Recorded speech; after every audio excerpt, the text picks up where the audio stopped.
Olá pessoal, sejam muito bem-vindos ao Aptus Cash. Meu nome é Vitor Hugo, sou host e apresentador do podcast e hoje tenho o prazer de receber aqui Renata Miranda. Renata Miranda é psicóloga, mentora, focada na área de comunicação. Renata, muito obrigado pela presença hoje aqui. Estou muito feliz, obrigada a você pelo convite. Um prazer imenso estar aqui nesse podcast para falar sobre hábitos. Vai ser incrível, estou muito feliz, muito obrigada. Imagina, uma honra ter você aqui. E hábito está presente na vida de todo mundo, né? Exatamente. De várias formas diferentes. Várias formas. Para o pessoal te conhecer, Renata, rapidamente, quem é a Renata e o que ela faz hoje? Como ela impacta as pessoas? Olha, eu adoro essa pergunta, é a pergunta que eu faço sempre para as minhas pacientes, para as mentoradas e para os meus convidados também. Quem é você? E acho que é uma das perguntas mais desafiadoras para a gente poder responder. E quem é a Renata? Eu falo que a Renata está hoje mãe, casada, mentora de mulheres da área na comunicação. Eu sou uma mulher feliz, realizada com o que eu faço. Eu tenho um orgulho imenso da minha história de vida. Precisei ressignificar e ressignifico todos os dias e convido todas as pessoas a fazerem o mesmo, a ressignificar as suas vidas, que é olhar para a história e colocar as coisas no seu devido lugar. Então eu gosto muito da minha história. Precisei acolher todas as minhas versões. Eu acho que isso me faz uma pessoa otimista e acreditar nas pessoas e na vida. E eu amo gente. Amo gente. Legal, né? Gostar de gente é uma coisa muito importante para a parte psicóloga. Mas então você faz consulta hoje ainda como psicóloga, não? Como psicóloga eu não faço mais consultas. Você quer atender mais gente, você quer impactar mais pessoas, né? Exato, eu gosto mais hoje da escala, de impactar o maior número de pessoas. Mas eu atendi muito em consultório, clinicando. Foi uma época maravilhosa. E eu sempre fui uma psicóloga fora do padrão, sabe? Essa coisa de não levar o problema para casa, o paciente para casa, eu acabava me envolvendo. Eu sempre tive um olhar para o meu paciente ali de adentrar na história dele. E muito ativa, sabe? Naquela coisa do que o coaching traz muito para a gente também. Né? Então, assim, eu não vou deixar a pessoa sofrendo na minha frente, eu era assim. E não vou falar nada para ela. No tempo certo ela vai conseguir absorver e sentir. Eu não era essa psicóloga, entende? Que deixava a pessoa falar e ok, na próxima sessão a gente continua. Eu falava, ok, e o que você vai fazer com isso? Com essa informação, o que você vai fazer? Então, assim, eu sempre foi uma sessão diferenciada. E eu sempre falava, não, a gente tem que ficar aqui em 10 sessões e você tem que resolver esse problema e voltar quando tiver outro. E isso não é o que muitos psicólogos fazem, né? Então, assim, eu fiz psicodrama como especialização e o psicodrama tem muito essa coisa do teatro da espontaneidade. Então, eu usava muita teoria de papéis e palco e objetos intermediários para trazer pessoas e trazer objetos da vida daquele indivíduo. Sempre foi muito dinâmico, assim, sabe? Foi maravilhoso, foi uma época muito boa. O que é o psicodrama? O psicodrama é o teatro da espontaneidade. Que foi algo que você fez para dar suporte para essa parte de atendimento? Assim como tem a psicanálise, a teoria cognitivo-comportamental, né, a psicologia cognitivo-comportamental, tem o psicodrama, que trabalha com papéis, como se fosse um teatro. Então, um exemplo, assim, se nós estivéssemos aqui, eu estivesse te atendendo, tá? E você traz uma demanda que teve um problema no teu trabalho com um colega. E você está muito pé da vida com esse colega. Não sabe se vai demitir, enfim, tá? E aí eu falo, ok, como ele chama? Aí você fala, chama Fernando. Eu falei, ok. Então, agora, Vitor, você não é mais o Vitor, você vai deixar de ser o Vitor e você vai ser o Fernando na primeira pessoa, ok? Aí a pessoa, como assim? Agora eu vou falar com o Fernando, certo? E aí eu vou te aquecer para aquele papel. Pro papel do Fernando. Do Fernando. Falei, aí eu vou chegar, eu vou falar, oi Fernando, tudo bem com você? Você vai falar tudo. Fernando, eu quero que você me descreva como você é fisicamente. Você fala, eu sou loiro, tenho 1,80, e tal. Fernando, eu te chamei aqui, eu sei que você trabalha com o Vitor e eu atendo o Vitor. E eu queria saber como que é essa relação, quem é o Vitor para você? E aí você vai, como é falar na primeira pessoa, entende? Quando você faz isso na teoria de papéis, muda a tua percepção. Porque você vai responder sem saber exatamente o que a pessoa responderia. E você fala, puxa, não deve ser fácil ser o Fernando. Então acontece assim, grandes transformações neste modelo que eu gosto muito, principalmente quando é o pai, a mãe, relações familiares, onde tem muitas sequelas de crenças e da vivência que você teve. Então, assim, o psicodrama me ajudou muito, eu sou apaixonada por essa abordagem. Ela é fácil de interagir, ela é dinâmica e tem a ver comigo. Que legal. Entende? Foi muito bacana esse período. E é quase como você ter uma ferramenta para provocar compaixão e empatia, exato, né? Exato. É incrível, e eu uso o psicodrama, não uso hoje, porque assim, tem o psicodrama, o psicoterapêutico, e tem o sociodrama. O sociodrama não precisa ser, por exemplo, psicólogo para fazer essa formação. Então eu uso muito nas minhas mentorias, muito, porque você traz uma demanda. Todo mundo tem a sua demanda ali, o seu ponto nevrálgico, né? Então, quando você apresenta essa ferramenta da teoria de papéis, a pessoa consegue adentrar num universo e ter percepções diferenciadas que ela não teria, porque a gente sempre olha o meu ponto de vista. E quando você está no lugar do outro, respondendo pelo outro, muda tudo. Entende? Eu lembro de uma situação que eu atendi um pai, e isso ficou muito marcante, assim, porque eu atendi a filha dele, ela tinha 9 anos na época, e era uma separação, teve traição, enfim. E a menina ficava com a mãe, e eles viviam uma família, aquela família doriana maravilhosa. E aí a mãe trabalhava muito, assim, chegava muito tarde, e esse pai era muito parceiro dessa menina, assistindo os desenhos e preparando lanches à noite, ela era muito parceira desse pai. E aí, atendendo a menina, precisei chamar o pai depois de algumas sessões, e eu pensei, puxa, vamos ver como é que vai ser. Já conheci a mãe, falei, né, como é que eu vou adentrar no universo desse pai que queria muito que a filha conhecesse a namorada atual, né? E tinha tido uma experiência onde a menina não quis nem olhar para ela.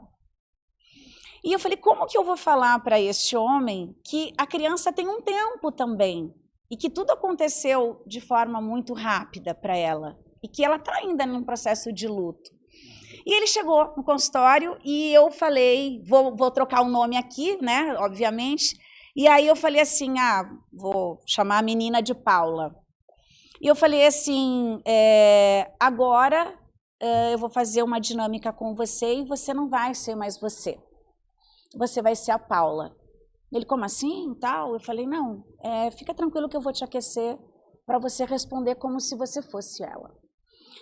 E foi incrível, porque eu comecei, ele falou, eu sou a Paula, eu tenho 9 anos, eu gosto de brincar, eu gosto disso e tal, e foi falando, descrevendo para aquecer, que gostava de fazer balé e tal. Falei, Paula, eu queria que você me contasse o que aconteceu na casa, sua história agora com o papai, a mamãe. Meu pai se separou da mamãe, eles brigavam. Eu falei, tá, mas como que era a relação com o papai? E aí ele no papel de Paula contou tudo. Eu falei, então, peraí. Falei, Paulinha, então deixa eu entender a situação. Quer dizer que você vivia num castelo e tinha papai e mamãe e de repente veio uma bruxa e tomou o lugar. Quando eu falei isso, esse pai caiu num choro, e ele falou, o que eu estou fazendo com a minha filha? Ou seja, é uma ferramenta onde eu não precisei falar para um homem que ele estava forçando, que estava num momento que não era apropriado para aquela menina de 9 anos. Então, uma ferramenta onde eu consegui fazer com que esse pai enxergasse por conta própria como era estar no lugar daquela menina. Que legal. Então, assim, foi uma sessão, assim, ali eu falei, ok, tá tudo bem. Era isso que eu precisava, que você entendesse como está sendo difícil para ela. Que é um tempo agora, porque ela tinha um contexto familiar. E isso acabou. E para ela não está vendo papai e mamãe brigando. Ela está vendo como uma bruxa que veio e tomou o papai dela, o companheiro dela. Entende? E aí, nossa, foi incrível. A mudança do comportamento dele com a menina. Então, assim, eu gosto muito dessa ferramenta. Que legal, que legal. É muito bacana quando você traz. E pensar, né, a função do... A função não, o psicólogo leva vários caminhos, mas o ser humano em si, para ele se conectar, para viver bem em sociedade, para que ele consiga ser mais feliz até, o nível de empatia e compaixão que ele tem que ter é muito grande, né? E a gente consegue ter compaixão com aquilo que a gente entende. Então, se você leva ele para o nível que ele vai se colocar no lugar, ele começa a entender. E o oposto também é interessante, que você falava, e eu lembrava, estou me aventurando na neurociência agora, e eu estou lendo muito Robert Sapolsky, né? E eu estou numa parte agora que ele fala, precisa passar essa semana, inclusive, que ele fala do que é o antagonista do amor. Né? O antagonista do amor não é o ódio ele é similar ao amor. O antagonista do amor é a indiferença. E ele fez essa analogia justamente para falar do quanto o ser humano ele consegue entender a violência justificada e o amor justificado também. E por isso que ele causa algumas repulsas para algumas coisas. Então, se acontece algum crime com uma filha, o pai vai e defende, e ele defende usando a violência, é muito fácil as pessoas se colocarem no lugar do pai, entenderem a dor e entender o que o pai estava fazendo, porque elas conseguem se colocar naquele lugar. Sim. Mas uma violência gratuita, como um acidente de trânsito, alguma coisa gratuita, alguém chega e abusa alguém, ou faz alguma coisa na Paulista, como a gente vê tantas coisas absurdas acontecendo, as pessoas já têm uma repulsa daquilo. Só que o curioso do livro, da passagem dele, é que ele fala isso para a parte boa também. Quando a pessoa faz uma coisa boa porque ela está retribuindo alguma coisa, porque ela quer o bem de alguém, as pessoas compreendem. Mas quando ela faz uma coisa boa de uma forma completamente não querendo algo em troca, as pessoas têm dificuldade de achar isso. Uma caridade gratuita, alguma coisa assim, porque é justamente essas formas de colocar no lugar. Ele fez isso porque ele machucou a filha dele. Mas por que essa pessoa está pegando uma parte importante dela, uma coisa que vale muito para ela, e entregando para alguém a troco de nada? Gera aquela dúvida, exato. A desconfiança. Exato. E as pessoas têm essa dificuldade de se colocar nesse lugar justamente porque o oposto vai ser a indiferença. Então você tem que ser indiferente com quem você não quer nada em troca. Ou você teria que ser indiferente com aquela pessoa que você agrediu de forma gratuita. Então faz toda uma correlação disso. E você falando de colocar no lugar e tudo mais, vem essa passagem. Porque a gente entende aquilo que, ou melhor, a gente vai ter compaixão e ter empatia com aquilo que a gente compreende, né? E se você não desce ele para aquele nível, ou eleva ele para aquele nível, que seja, porque a criança às vezes está no nível muito maior, né? Mas se você não coloca no nível da criança, ele vai ter a dificuldade de fazer a conexão. Você sabe, é interessante isso que você está trazendo. Eu estava vindo para cá e conversando com a minha mãe. E aí, nós falando para ela, e eu contei para ela uma situação minha em que eu fiquei pé da vida. E desci do salto, como a gente fala, né? Uma situação comum, mas a pessoa falou de uma forma mais ríspida comigo e eu respondi à altura e desci do salto. E aí, contando para minha mãe, foi muito interessante, ela falou assim, ai filha, te entendo porque você saiu de dentro de mim. Ai mãe, te amo, viu? Maravilhosa, te amo. E aí ela disse assim, e aí eu fiquei conversando e falei para ela assim, mãe, como é desafiador você estudar o assunto, como nós, né, na nossa profissão que a gente estuda, mas o controle das nossas emoções dependendo da situação e quem é a pessoa, né, às vezes que te provoca, muda. Sim. E às vezes, né, depois que passa, eu pensei assim, nossa, Renata, que idiota, por que que você não segurou e deixou passar? Por esse motivo, entende? Mas é aquela coisa momentânea que às vezes escapa, né? E claro que, de novo, é o contexto, é a pessoa, eu falo em casa, principalmente isso acontece, porque terreno protegido ali, né? Todo mundo se ama, vamos continuar se amando. Os nossos filhos queridos que não fazem, né? A Aninha e o João, assim, quanto que eles perturbam às vezes em situações que você não concorda, você fala, e aí? Né? Então, assim, a gente desce do salto. E é interessante, eu sou uma pessoa, Vitor, que eu tô sempre atenta comigo, sabe? Como essa situação, contando para minha mãe, eu vou refletir. Eu consigo avaliar e falar, puxa, eu errei. Eu estava compartilhando com ela sobre isso. Minha mãe não tem esse conhecimento, então para ela, olha, você nasceu da minha barriga, essa é a justificação. É a acabou. Justificativa biológica. Biológica, né, mãe? Não é mãe, tá? Depois eu te explico essa aula. Mas dá para entender, mas no momento, às vezes, você deixa escapar.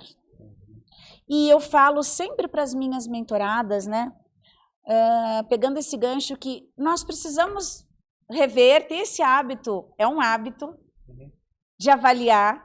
Falo, gente, se tivesse um Big Brother, se você fosse monitorado o dia inteiro e você se assistisse, eu tenho certeza absoluta que você não ia gostar do que você iria perceber sobre você. As tuas caras e bocas, a gente que é expressiva, né, amada?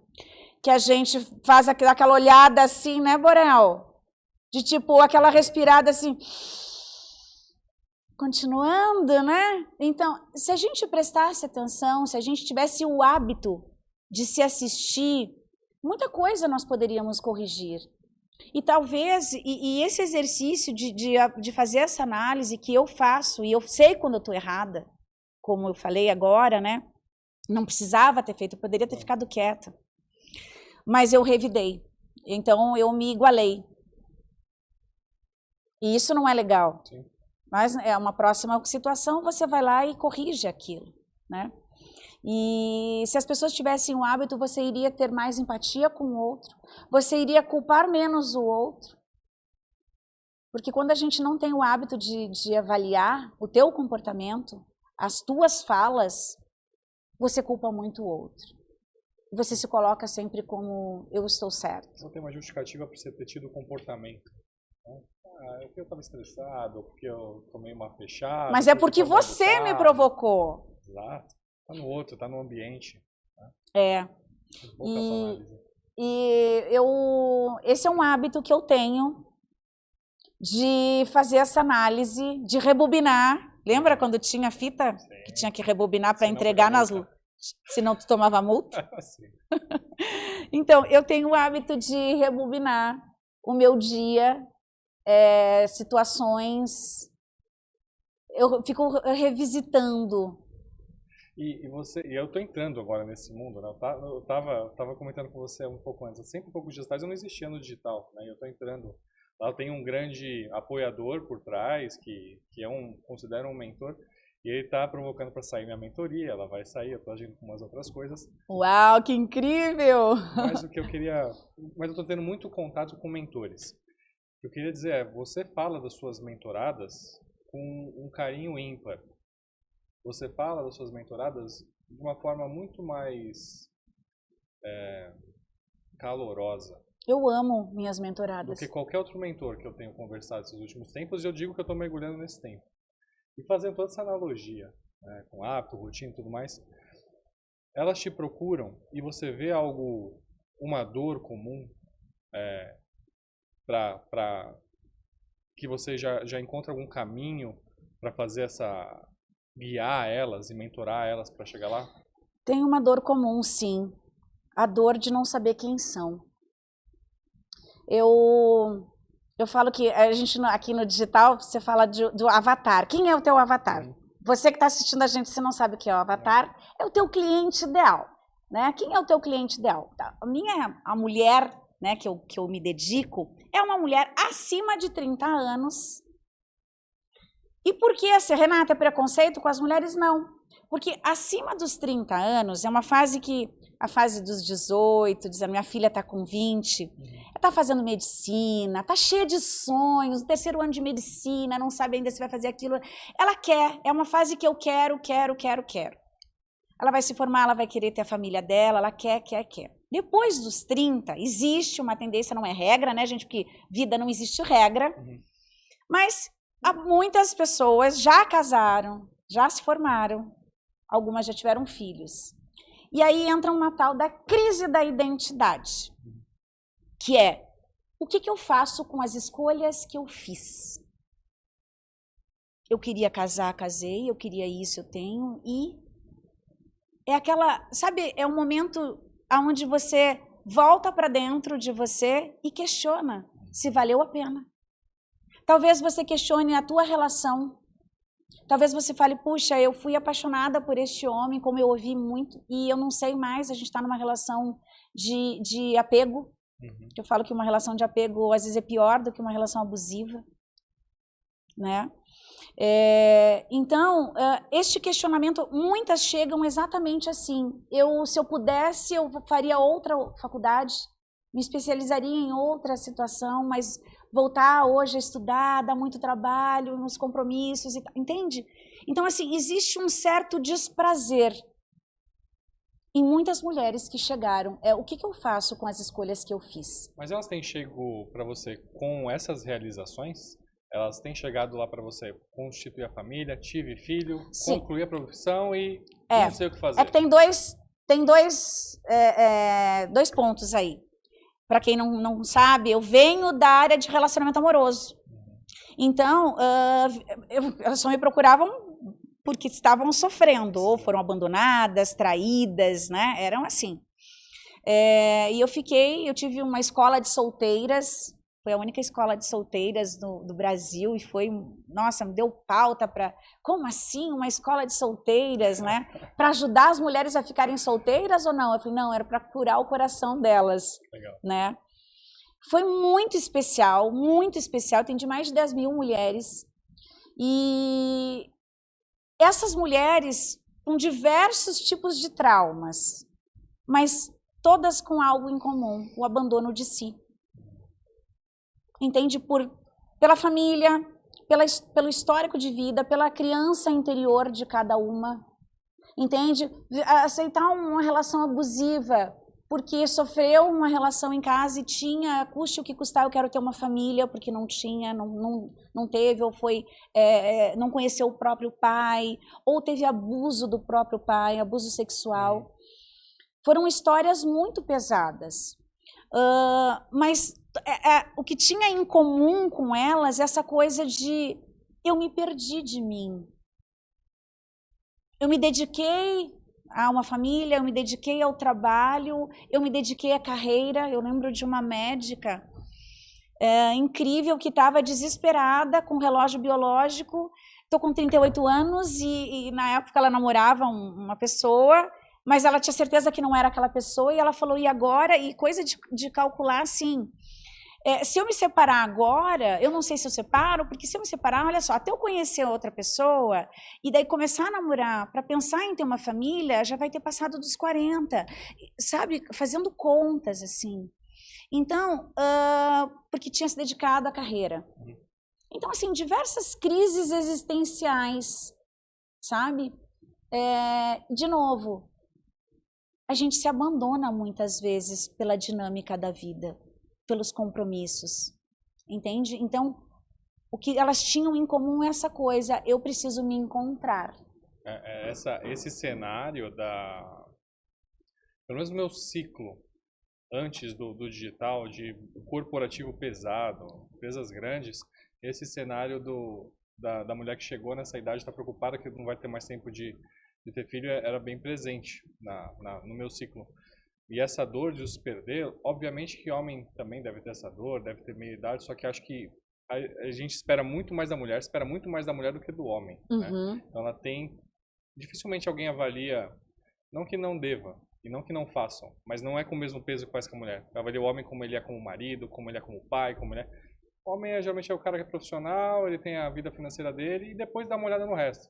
A mulher é julgada se ela não tem uma vida financeira estabelecida, se ela não tem uma casa montada, se ela não tem filhos, se ela não progrediu na carreira. E é um peso muito maior. Então, um peso. eu acredito que se perder é muito mais fácil para a mulher se perder e você atender essa dor do que o homem se perder. Tem uma pressão em muitas áreas diferentes. Até porque, assim, eu preciso estudar um pouco a mente dos homens, né? E eu falava para elas, eu falava assim, olha, se tem filho pequeno, os meninos... Todos os homens que vocês estão chamando de nomes assim que não cabe a gente comentar aqui, né? Todos esses homens foram criados por mulheres. Pela mãe, pela avó, pela cuidadora. Certo? E olha que interessante, porque o homem não sabe falar de sentimento, o homem não gosta de discutir relação, o homem não fala se faliu, enfim... O homem não fala das coisas, do problema dele. Um homem não vai chegar, cara, essa noite aí não deu certo o negócio lá. Nunca vai falar isso para um amigo. Nunca. Entende? O homem sempre, ele mantém, ele cuida o que ele fala. Né? É como se não tivesse autorização para poder falar. Homem não pode, eu vou falar aqui, gente, homem não pode broxar, homem não pode falhar, homem não pode falir. Quem disse que não pode? Quem que disse que não pode? Então, eu falava para essas mulheres que elas precisavam ensinar os seus filhos sim a chorar. E eu lembro de uma vez, tenho 2 filhos, a Aninha com 20, o João com 19. E quando a Aninha caía e se machucava, eu falava, ai meu amor, vem cá, minha princesa da mamãe, vai passar, deixa eu dar beijinho. João chorando, porque caiu. Pô, João, só ralou o joelhinho, filho. Pronto, passou. Ô, filho. Olha só, eu fiz isso. Então, essa coisa de que o homem tem que ser homem e que o homem não pode chorar. O homem não tem habilidade, muitas vezes, para falar de sentimento.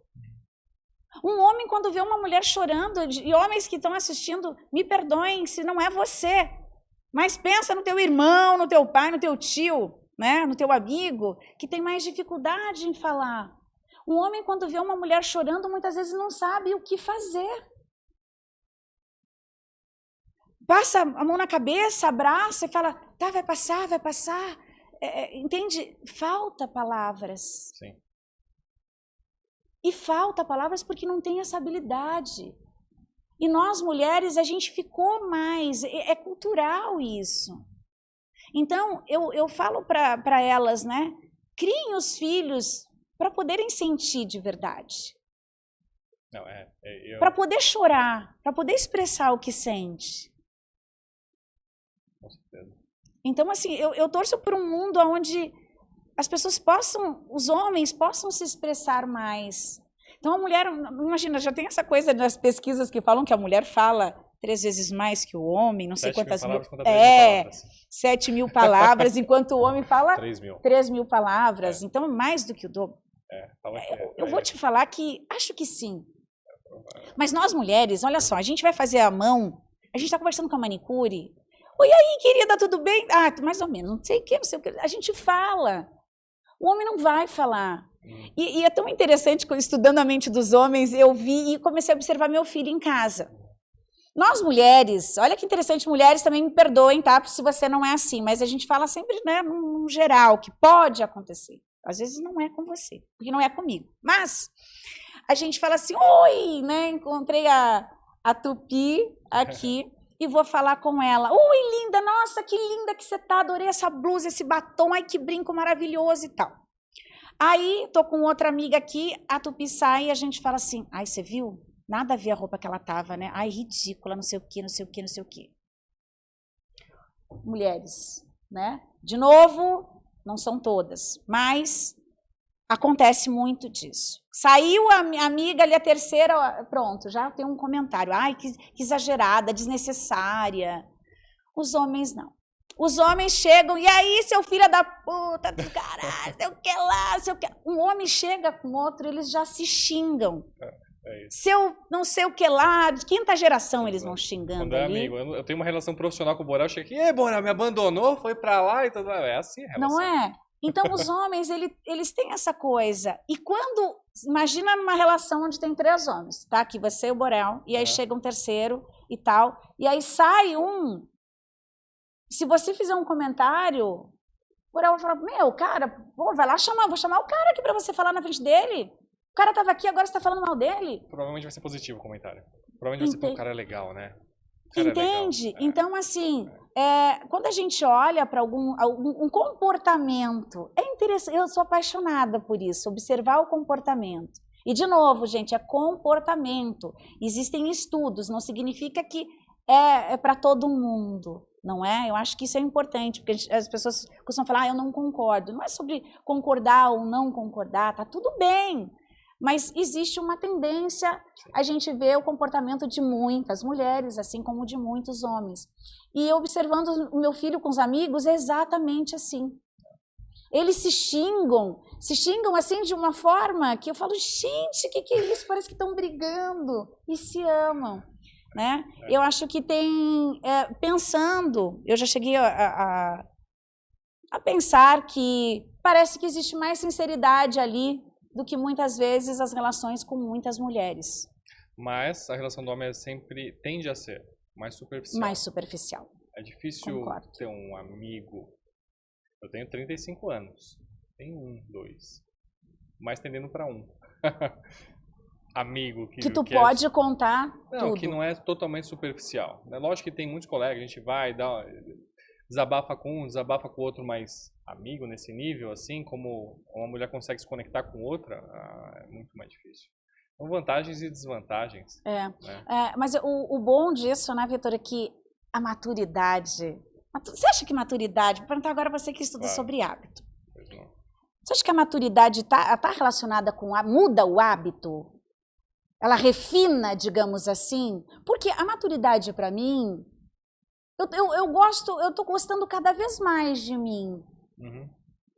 Não sei até quando se vai chegar uma idade que a gente fala assim, deu, né? Mas eu falo, nossa, que bom que eu tô pensando assim, nossa, que bom que eu evoluí, que bom que isso não toca mais, entende?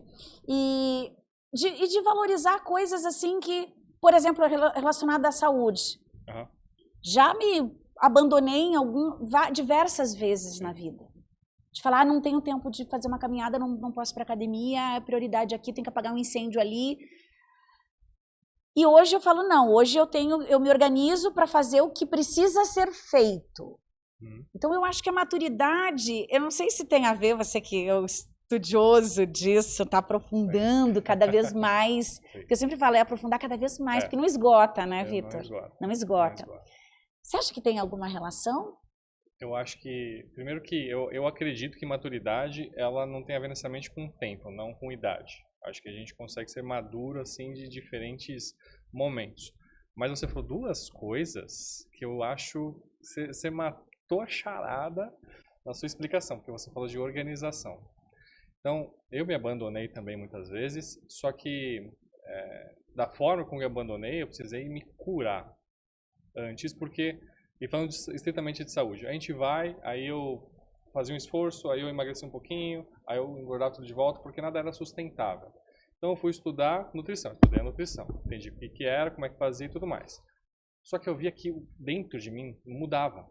Então eu precisei ir para dentro, para depois resolver o para fora. Então essa questão, ela é muito importante para você resolver o que precisa ser resolvido, ir para fora e conseguir conquistar o que você quer. Mas uma palavra que você falou é fundamental. Se você está perdida na questão, principalmente de saúde, de manter um treino, manter uma dieta, conseguir entrar naquele vestido, fim de ano, o Réveillon está aí, uma sacada muito importante é a organização. Porque o pilar da disciplina, o que mais vai apoiar você na disciplina é a organização. Então, se você vai, hoje é segunda, né? Segunda-feira hoje. Você organizou para a semana? Putz, queria treinar 3 vezes por semana. ficou prontinha a roupinha da academia no dia anterior na mala? Fez as marmitinhas, deixou pronta aquela comida mais adequada de comer no fim de semana? Ou você falou, fim de semana eu vou aproveitar e segunda-feira Você não vai fazer segunda-feira. Não faz. Você não vai fazer. Então, a sacada de você organizar vai te trazer disciplina, que aí você vai ter o hábito, que vai te dar a maturidade de você ver o resultado. Porque o hábito ele só vai se formar quando você tiver a recompensa. E aí, quando você tiver a recompensa, seja do prazer de você realizou e fez, porque o prazer da academia vai demorar para vir. Vai demorar para vir. Hoje aconteceu uma cena, eu treinando lá às 6 da manhã, chegou uma professora que eu não conhecia, com a aluna. Quando ela passou por mim, uma perna, que eu acho a coisa mais linda do mundo, uma mulher com uma perna bonita. Nossa, tô a quilômetros de distância daquela perna dela. E aí me chamou a atenção, eu falei assim, uau! Eu sou assim, né? Eu falei, que linda a tua perna! E aí ela parou, muito obrigada, nossa, adoro quando mulher elogia mulher. Eu falei, nossa, meu sonho é ficar com uma perna assim. Daí ela falou, treino, disciplina, foco e renúncia. Sabe? Renúncia. Eu falei, daí eu comentei, eu disse assim, eu sonho em ter a fala que muitas pessoas têm de falar, tô sentindo uma falta da academia, 2 dias que eu não consegui treinar porque eu tô viajando. Eu juro que eu tenho um pouco de inveja de quem fala assim, porque eu imagino que a pessoa realmente está sentindo falta daquela adrenalina, da endorfina, do que sente ali, eu sei lá o quê. Eu nunca senti. Eu estou esperando para 2025 voltar aqui no final e falar assim, lembra que eu falei, Borelzinho, coloca o corte aqui do que eu falei. Estou apaixonada pelo treino. O seu objetivo de 2025 é sentir a falta da academia. E sentir a falta. Um dos. É sentir a falta. Porque de fazer o teu corpo sentir. Você sente essa falta? Sinto porque, e aí vai pro hábito. É gatilho, processo e recompensa. Quando a gente tá naquele começo, essa galera que treina muito e eu me coloco nesse lugar, quando a gente fala, puta, eu tô sentindo isso, é porque tá vindo os gatilhos e você não tá ativando o processo. O gatilho é, eu acordo e treino. Aí você acordou, não treinou. Aí você acordou, não treinou. Aí você não tem o processo, não tem aquela recompensa, que é uma liberação de endorfina. Sim. Mas a galera que, a não ser maratonista, quem corre é uma liberação de endorfina muito grande. Agora, quem puxa ferro é microlesão. O batimento fica em 130 batimentos, 140. Quando você faz isso 160, depois baixa. 10 segundos de esforço. Então não tem uma liberação de endorfina pesada ali. É o comportamento. Então você vai ter o gatilho, você não realiza os processos e fala, cadê a recompensa? Você tem o gatilho, você não realiza o processo, cadê a recompensa? Então, o que o pessoal fala que eles sentem falta é que eles não estão respondendo esse caminho. ao processo dele. Exato. Gatilho, processo, recompensa. É assim gatilho. que se forma um hábito. Então, a gente tem o gatilho. Você está vendo o Borel? Que é o que dispara. Que pode ser justamente o... Se você treina cedo, pode ser justamente o acordar. Você acorda e você treina. Você tem esse hábito.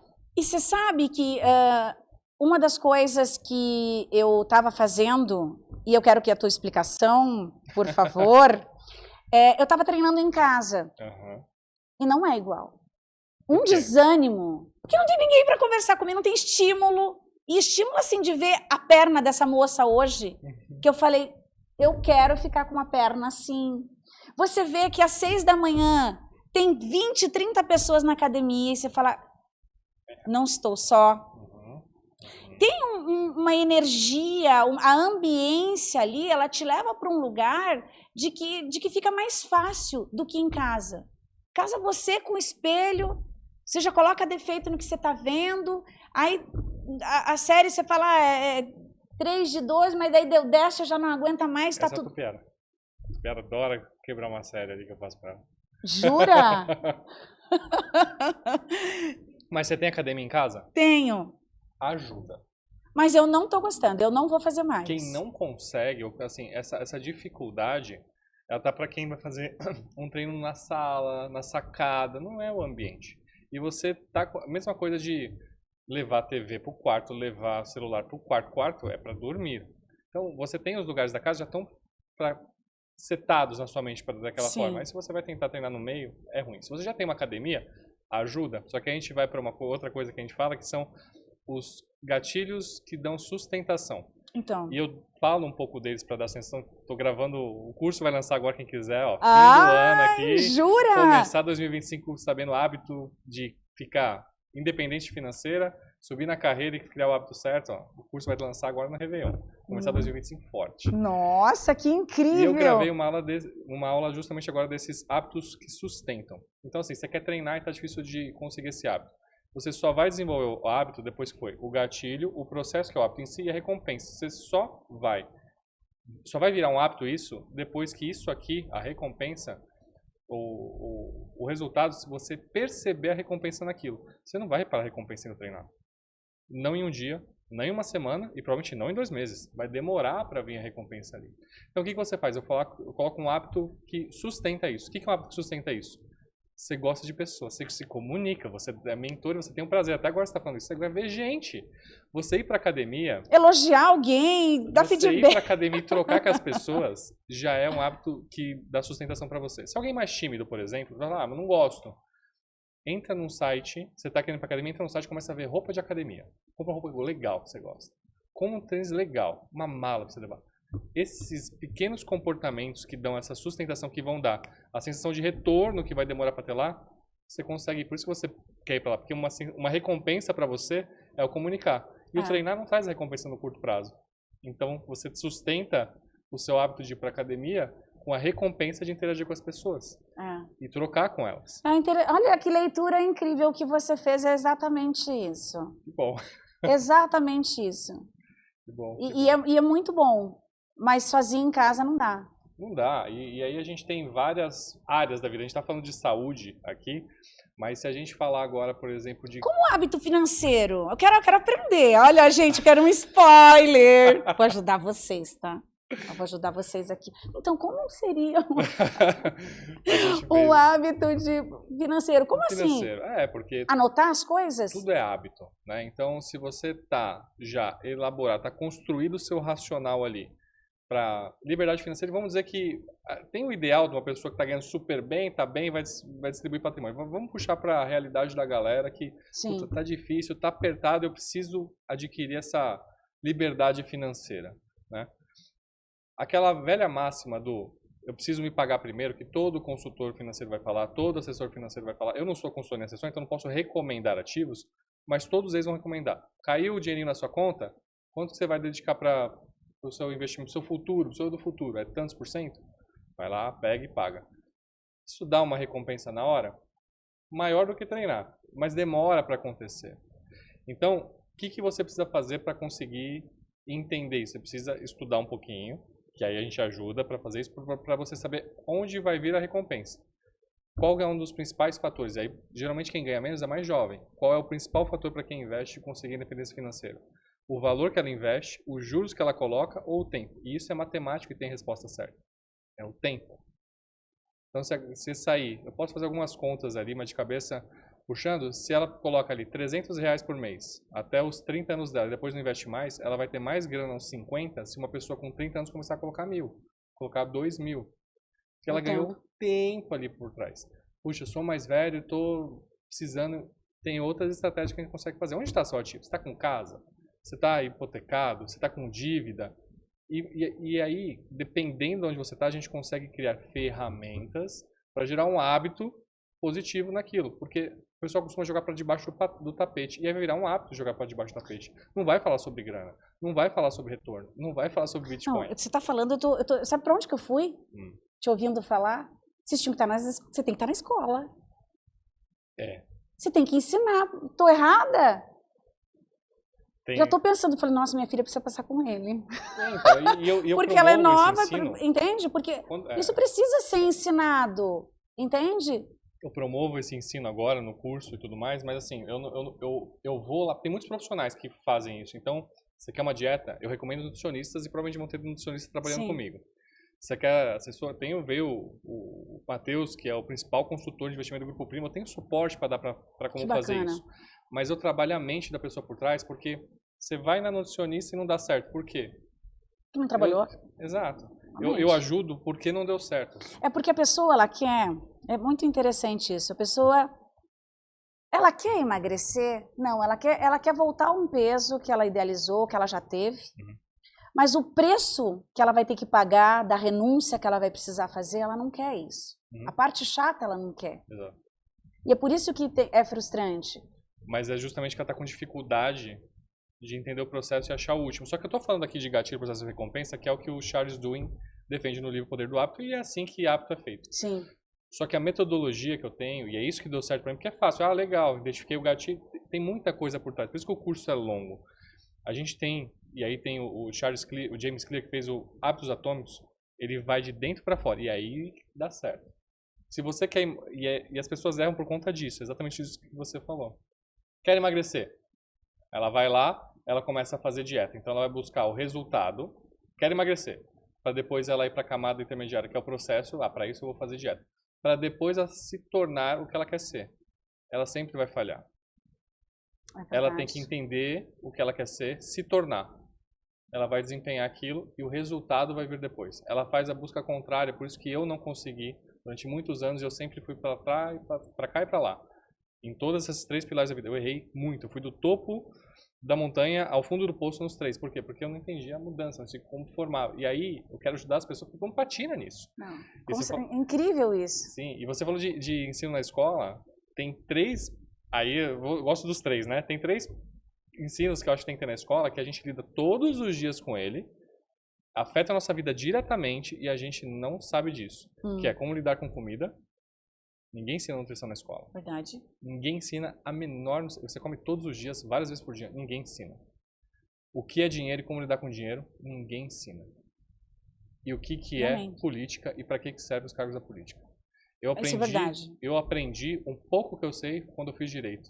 E assim, eu tenho conhecido que é pós-graduado, doutor pela USP e de uma área da saúde. Aí eu chego para o que o vereador faz? Ela não sabe. E não é culpa dela não saber. E ela é doutora pela USP. Então, e afeta todos os dias a política nossa. Não estou dizendo para entrar para a política, mas se você vai decidir alguém que vai tomar conta de você, você escolhe o executivo, o cargo executivo você escolhe por uma forma. A pessoa importa bastante, porque ela vai executar. A pessoa que vai legislar é outra coisa. Sim. A pessoa que vai cuidar do município não cuida de você, ela cuida do município. Então o vereador ele cuida dos interesses do município. Não tem proposta para... Se a proposta ele não vai alcançar também... Não, ele fica limitado, é ali, é o município. Se a proposta do município for, por exemplo, aqui seria interessante por algum motivo virar um grande lixão. E a pessoa não corrobora com isso, ela vai votar naquela pessoa porque ela não defende os interesses da população. Quem defende os interesses da população é o executivo e são os deputados. O vereador executa e defende os interesses do município. Quem define o interesse do município? Aí você tem que votar. E é difícil. Mas olha só, é um caminho que existe, é um processo ali e que muitas pessoas não sabem. Não sabem. Eu, com certeza, não sei a função deles ali, de todos, não sei mesmo. A culpa não é nossa de não saber. A culpa não é nossa de não saber de nutrição. A culpa não é nossa de não saber de finanças. A culpa não é nossa de não saber de política. Mas a gente... E você tem projeto para isso? Tenho. Essa parte é boa. O como buscar essa informação, como acessar essa informação é importante, né? Então, eu tenho vontade, talvez, de levar para as escolas sim, mas hoje o conhecimento eu acho que ele vai mudar muito. E o digital, ele dá essa possibilidade de conversar com muito mais pessoas. E esse curso está formado, que é justamente sobre hábito, rotina, não vou falar desses 3 pilares, vou falar de hábito, mas ele é para trazer esse conhecimento. Por que você vai no seu e não consegue dar certo? Por que você acessa um consultor financeiro, abre sua continha numa corretora e não consegue sua liberdade financeira? Por que você quer evoluir, progredir na carreira e você não sai do mesmo cargo? Você pode buscar a instrução está em livro, tem tantos livros bons. Tem. Só que como aplicar aquilo, se você pega alguém que viveu a dor, mergulhou no acadêmico para entender aquilo para trazer, a resposta surge de uma forma mais clara ali. Mas eu estou falando muito de mim. Mas olha aqui, e isso é muito incrível. Mas, não, isso é maravilhoso, porque o conhecimento está aí para todo mundo. Eu sou uma curiosa. Você sabe que eu queria que o dia tivesse, sei lá, 50 horas, claro. No mínimo. Eu deixo... agora consulta, eu estou fazendo uma consulta aqui. Na minha mesa de escritório, hoje eu contei, tinham 8 livros, um em cima do outro. Todos ali, todos eu estou acessando. É isso. Tá tudo bem? É isso. Não, e se eu não tiver, aí a minha funcionária estava limpando lá e ela falou assim, Rê, tu quer que eu tire? Eu falei, não, deixa eles aí. são novos... Eu preciso pegar, entende? Mas esses são livros que você está acessando, conhecimentos que já tem, ou são novos que você está lendo? São novos, porque era arquétipos, storytelling, essas coisas todas. Eu adoro! Como é que era o outro? Objeções. Estou louca por esse livro. Só que eu queria ter mais tempo para poder ler tudo e absorver tudo. Sim, mas só de você ter algum tempo e os livros estarem lá e você acessar, tem várias formas e formas de ler livros. Eu leio vários livros ao mesmo tempo também. A minha biblioteca, onde eu gravo, onde eu faço... Desde a época do corporativo, eu fazia reuniões corporativas, e era uma biblioteca atrás de mim. As pessoas olham e você lê tudo isso. Fala, tem livro aqui que eu não li ainda, mas está tudo sendo lido. Eu estou acessando esses livros. E não, é difícil você pegar um livro e ir até o fim, porque tem livro, e isso é uma dificuldade das pessoas. E você, por ter 8 livros na sua mesa, você sabe disso. Tem livro que não é que não merece ser lido, você não precisa lê-lo.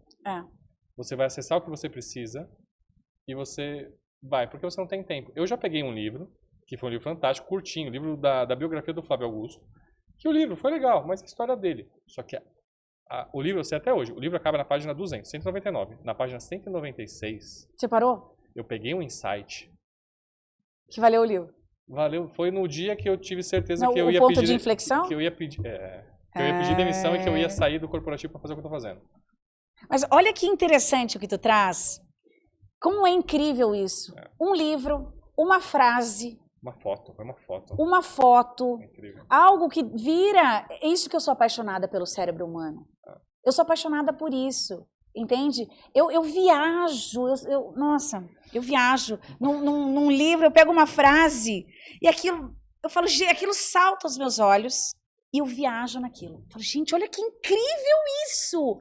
Olha que isso é isso, porque aquilo, porque eu viajo assim, com tanto entusiasmo, crio coisas em cima de uma frase. E nós que temos a habilidade da comunicação, a gente tem a responsabilidade de acessar esse conhecimento e passar. E aí eu fico indignada quando eu falo, gente, a pessoa lá, ai, minha vida tá um ó do borogodó. O que você tá fazendo? Como é que você faz? Tem tanta coisa para você criar, tanta coisa para você viver, para você entender, para você se tornar uma outra pessoa. E o valor disso é absurdo. E quando acessam você como mentora, como vão me acessar como mentor, o valor que tem por trás disso, do conhecimento que a gente leva, dos atalhos que a gente propõe, das visões que a gente vê, é tão valoroso porque nós também fomos mentorados. Sim. E eu passei um episódio agora, a Tupiara acompanhou isso, porque eu mergulhei muito. Já fazia algumas mentorias antes, mas eu mergulhei muito agora. E eu paguei uma mentoria de 60 minutos e eu paguei um valor de um carro 0 km. Já fiz isso. E é uma coisa que, era meio fora do que eu... Mas eu falei, faz sentido, eu confio nessa pessoa. Foi fantástico. E se eu falar, porque o pessoal, todo mundo quer saber de payback, financeiro. Essa reunião, porque foi uma reunião de negócios, não foi uma mentoria de exploração, foi de negócio. Ela já está me trazendo uns 6 carros 0. Tá vendo? Em menos de 30 dias. Ai, adorei que você está falando sobre isso. É absurdo. Por quê? Porque as pessoas às vezes não falam, preço é o que tu paga, valor é o que tu leva. Exato. Isso muda tudo. Exato. Não existe caro.